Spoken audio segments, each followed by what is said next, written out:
Hello friends, स्वागत है आपका अपने यूट्यूब चैनल आज के क्लासेस में।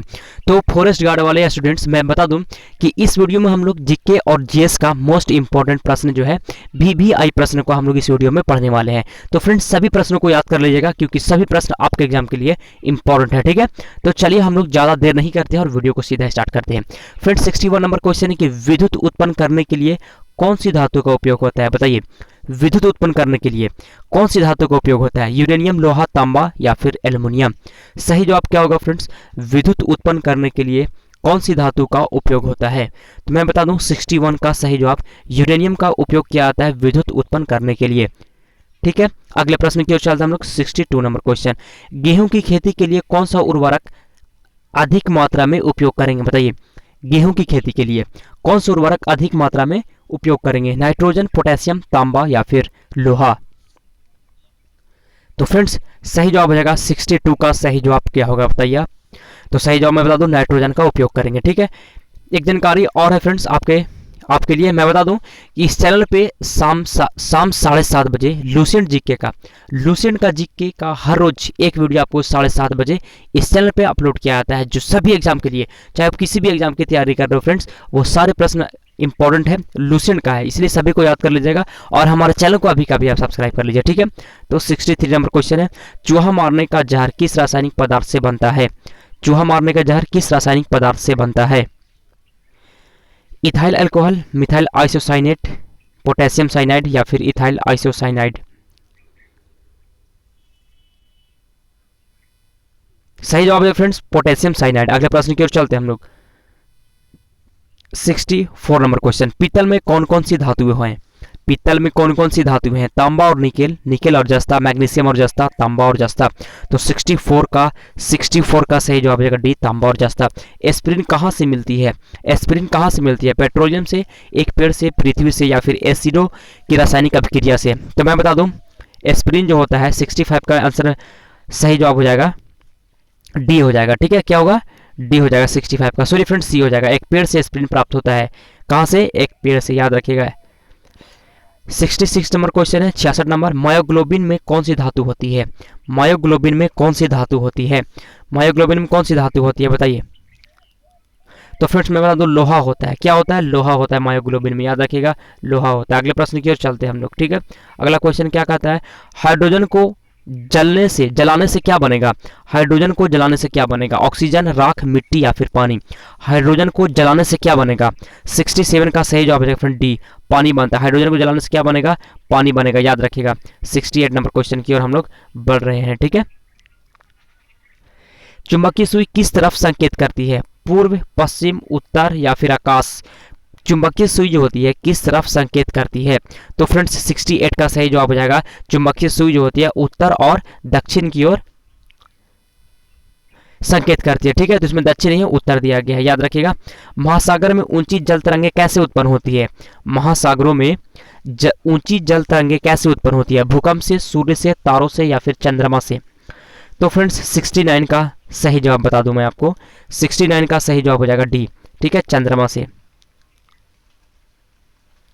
अगले प्रश्न की ओर हम लोग चलते हैं। ठीक है, अम्ल वर्षा होती है किससे? अम्ल वर्षा होती है कारखानों से, पेट्रोल से, कोयला कारखानों से या फिर लकड़ी से? अम्ल वर्षा कैसे होती है? तो 70 नंबर प्रश्न का सही जवाब हो जाएगा एक, कारखानों से। अगला क्वेश्चन है 71 नंबर, सोने को घोला जा सकता है। सोने को किस में घोला जाता है? सल्फ्यूरिक एसिड में, नाइट्रिक एसिड में, हाइड्रोक्लोरिक एसिड में या फिर 3 भाग हाइड्रोक्लोरिक एसिड तथा 1 भाग नाइट्रिक एसिड के मिश्रण में सोने को घोला जा सकता है? किस में? सही जवाब है फ्रेंड्स सी। ठीक है, अगले प्रश्न की ओर चलते हैं हम लोग।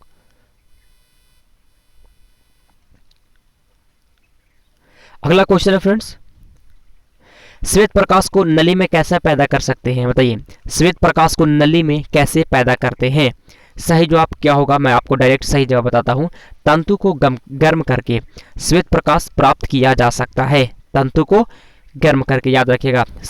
73 नंबर क्वेश्चन है, किसी कमरे को ठंडा किया जा सकता है? पानी के बहने से, संपीड़ित गैस को छोड़ने से, रसोई गैस से या फिर ठोस को पिघलाने से? किसी कमरे को कैसे ठंडा किया जा सकता है? तो 73 का सही जवाब हो जाएगा फ्रेंड्स बी, संपीड़ित गैसों को छोड़ने से ठंडा किया जा सकता है। ठीक है, रूम को, एक कमरे को। अगला क्वेश्चन है 74 नंबर, प्रकाश में 7 रंग होते हैं, रंगों को अलग करने का क्या तरीका है? बताइए, प्रकाश में 7 रंग होते हैं, रंगों को अलग करने का क्या तरीका है? पहला ऑप्शन है एक प्रिज्म से रंगों को अलग अलग किया जा सकता है, बी में फिल्टर से रंगों को अलग अलग किया जा सकता है, सी में पौधों से रंगों को अलग अलग किया जा सकता है, एक और ऑप्शन है। तो मैं आंसर बताता हूँ आपको, 74 का ए हो जाएगा, एक प्रिज्म से रंगों को अलग अलग किया जा सकता है। अगले प्रश्न की ओर चलते हैं हम लोग, 75 नंबर क्वेश्चन, लोलक की कालावधि किस पर निर्भर करती है? लोलक की टाइम पीरियड किस पर निर्भर करती है? तो 75 का सही जवाब है बी, लंबाई के ऊपर निर्भर करती है। किसके ऊपर? लंबाई के ऊपर। ठीक है, 75। अगले प्रश्न की ओर चलते हैं हम लोग,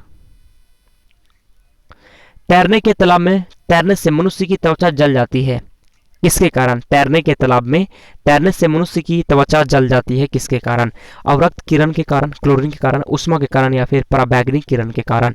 तो फ्रेंड्स 76 का सही जवाब रहेगा क्लोरीन के कारण। अगले प्रश्न की ओर चलते हैं हम लोग, 77 नंबर क्वेश्चन की ओर, जब वैद्युत की ऊर्जा गति में परिवर्तित होती है तब, बताइए, जब वैद्युत की ऊर्जा गति में परिवर्तित होती है तब, 77 का सही जवाब मैं बता दूं, तब 30% उष्मा की हानि होती है। अगले प्रश्न की ओर चलते हैं हम लोग, शक्कर के किण्वन से क्या बनता है? शक्कर के किण्वन से क्या बनता है? 78 नंबर क्वेश्चन, शक्कर के किण्वन से क्या बनता है? तो फ्रेंड्स 78 का सही जवाब मैं बता दूं, इथाइल अल्कोहल बनता है, याद रखिएगा। 79 नंबर क्वेश्चन है, इनमें से रक्तदाब का मापक यंत्र कौन सा है? रक्तदाब को मापने का यंत्र, रक्तदाब को मापने का यंत्र, 79 का सही जवाब जाएगा। ठीक है, स्फिग्मोमीटर, याद रखिएगा। 80 नंबर क्वेश्चन है, रडार का आविष्कारक कौन थे? रडार का आविष्कारक कौन थे? 80 नंबर प्रश्न है, रडार का आविष्कारक। तो 80 नंबर प्रश्न का सही जवाब हो जाएगा ए, रॉबर्ट वाटसन, याद रखिएगा। अब हम लोग फ्रेंड्स जीके के क्वेश्चन पढ़ते हैं, सामाजिक अध्ययन को पढ़ेंगे। ठीक है, आगे चलते हैं हम लोग।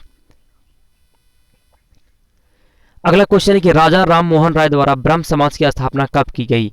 राजा राम मोहन राय द्वारा ब्रह्म समाज की स्थापना कब की गई? तो फ्रेंड्स 81 का सही जवाब मैं बता दूं आपको, 1828 ईस्वी में। ठीक है, अगले प्रश्न की ओर चलते हैं हम लोग।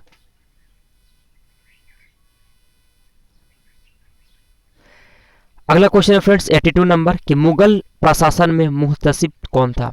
मुगल प्रशासन में मुहतसिब कौन था? सेनाधिकारी, विदेश विभाग का मुख्य, लोक आचरण अधिकारी, या फिर पत्र व्यवहार विभाग के अधिकारी? सही जवाब क्या होगा 82 का? मैं बता दूं सी, लोक आचरण अधिकारी था। अगले प्रश्न की ओर चलते हैं हम लोग, अलाउद्दीन खिलजी के आक्रमण के समय देवगिरी का शासक कौन था? अलाउद्दीन खिलजी के आक्रमण के समय देवगिरी का शासक कौन था? तो फ्रेंड्स 83 का सही जवाब हो जाएगा, 83 का ए हो जाएगा, रामचंद्र देव। अगले प्रश्न की ओर चलते हैं 84, गुलाम वंश का प्रथम शासक कौन था? गुलाम वंश का प्रथम शासक कौन था? इल्तुतमिश, कुतुबुद्दीन ऐबक, रजिया, या फिर बलबन? तो फ्रेंड्स 84 का सही जवाब हो जाएगा बी, कुतुबुद्दीन ऐबक। अगले प्रश्न की ओर चलते हैं हम लोग, कनिष्क के शासन काल में बौद्ध सभा किस नगर में आयोजित की गई थी? कनिष्क के शासन काल में बौद्ध सभा किस नगर में आयोजित की गई थी? तो 85 का सही जवाब हो जाएगा, 85 का सी, कश्मीर में आयोजित की गई थी। मेगास्थनीज की पुस्तक का नाम क्या है? मेगास्थनीज की पुस्तक का क्या नाम है? अर्थशास्त्र, ऋग्वेद, पुराण, इंडिका? तो फ्रेंड्स 86 का सही जवाब हो जाएगा इंडिका। ठीक है, अगले प्रश्न की ओर चलते हैं हम लोग, 87 नंबर क्वेश्चन, हर्षचरितम नामक पुस्तक किसने लिखी? कालिदास, बाणभट्ट, विष्णुगुप्त, परिमल गुप्त? तो फ्रेंड्स 87 का सही जवाब रहेगा बाणभट्ट ने लिखी थी। अगला है, मुद्रा राक्षस नामक पुस्तक के लेखक कौन था? विशाखदत्त, कौटिल्य, बाणभट्ट, या फिर कल्हण? तो 88 का सही जवाब हो जाएगा विशाखदत्त। अगले प्रश्न की ओर चलते हैं हम लोग, नौकरशाही का क्या कार्य है? नौकरशाही का कार्य क्या है? 89 सही जवाब है फ्रेंड डी, क्या हो जाएगा? 89 का हो जाएगा डी, उपयुक्त सभी, सरकार की नीतियों को लागू करना, प्रशासन चलाना, मंत्रियों की सहायता करना। अगले प्रश्न की ओर चलते हैं हम लोग, 90 नंबर क्वेश्चन है, सत्यार्थ प्रकाश की रचना की गई थी? सत्यार्थ प्रकाश की रचना की गई थी राजा राम मोहन राय द्वारा, महात्मा गांधी द्वारा, स्वामी विवेकानंद द्वारा, स्वामी दयानंद सरस्वती द्वारा? तो 90 नंबर का सही जवाब हो जाएगा डी। ठीक है, स्वामी दयानंद सरस्वती द्वारा। 91 अनुशीलन समिति थी, अनुशीलन कैसी समिति थी? 91 का मैं आंसर बताता हूँ, एक क्रांतिकारी संगठन थी। अगले प्रश्न की ओर चलते हैं हम लोग, 92 सुरक्षा प्रकोष्ठ की नीति संबंधित है? सुरक्षा प्रकोष्ठ की नीति किस संबंधित है? वॉरेन हेस्टिंग्स से, लॉर्ड डलहौजी से, हेनरी लॉरेंस से या फिर लॉर्ड हेस्टिंग्स से? तो 92 का सही जवाब हो जाएगा वॉरेन हेस्टिंग्स से। अगले प्रश्न की ओर चलते हैं हम लोग। All India trade union Congress का प्रथम अध्यक्ष कौन था? All India trade union Congress का प्रथम अध्यक्ष कौन था? वीवी गिरी, एस.ए. डांगे, पंडित जवाहरलाल नेहरू, लाला लाजपत राय। 93 का फ्रेंड्स सही जवाब हो जाएगा डी, लाला लाजपत राय। अगले प्रश्न की ओर चलते हैं हम लोग, ठीक है। अगला क्वेश्चन है कि भारत छोड़ो आंदोलन के समय इंग्लैंड का प्रधानमंत्री कौन था? भारत छोड़ो आंदोलन के समय इंग्लैंड का प्रधानमंत्री कौन था? तो फ्रेंड्स सही जवाब मैं आपको डायरेक्ट बताता हूँ, 94 का बी चर्चिल था, ठीक है। 95 नंबर क्वेश्चन है, महावीर स्वामी का जन्म कहाँ हुआ था? कुंडग्राम में, पाटलिपुत्र में, मगध में, वैशाली में? तो सही जवाब है फ्रेंड्स कुंडग्राम में। महावीर स्वामी का जन्म कहाँ हुआ था? कुंडग्राम में हुआ था, याद रखिएगा। अगले प्रश्न की ओर चलते हैं हम लोग। महात्मा बुद्ध का महापरिनिर्वाण कहाँ हुआ था? लुम्बिनी में, बोधगया में, कुशीनगर में, कपिलवस्तु में? 96 नंबर क्वेश्चन सही जवाब हो जाएगा सी, कुशीनगर में हुआ था, ठीक है। अगला क्वेश्चन है, महात्मा बुद्ध ने अपना पहला धर्म चक्र प्रवर्तन किस स्थान पर दिया था? लुम्बिनी, सारनाथ, पाटलिपुत्र, वैशाली? 97 नंबर क्वेश्चन का सही जवाब ये है बी हो जाएगा, सारनाथ में। अगले प्रश्न की ओर चलते हैं हम लोग। मगध की प्रथम राजधानी कौन सी थी? तो मगध की प्रथम राजधानी याद रखिएगा, सटीक आंसर राजगृह थी। अगला क्वेश्चन है, निम्नलिखित में से किसको संविधान द्वारा मौलिक अधिकारों को लागू करने की शक्ति दी गई है? किसको संविधान द्वारा मौलिक अधिकारों को लागू करने की शक्ति दी गई है?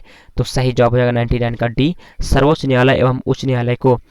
लास्ट क्वेश्चन है फ्रेंड्स, अभी तक सब्सक्राइब नहीं किए हैं तो सब्सक्राइब कर दीजिएगा। भारत का राष्ट्रपति किसके द्वारा हटाया जा सकता है? भारत का राष्ट्रपति किसके द्वारा हटाया जा सकता है? तो फ्रेंड्स संसद द्वारा हटाया जा सकता है, ठीक है।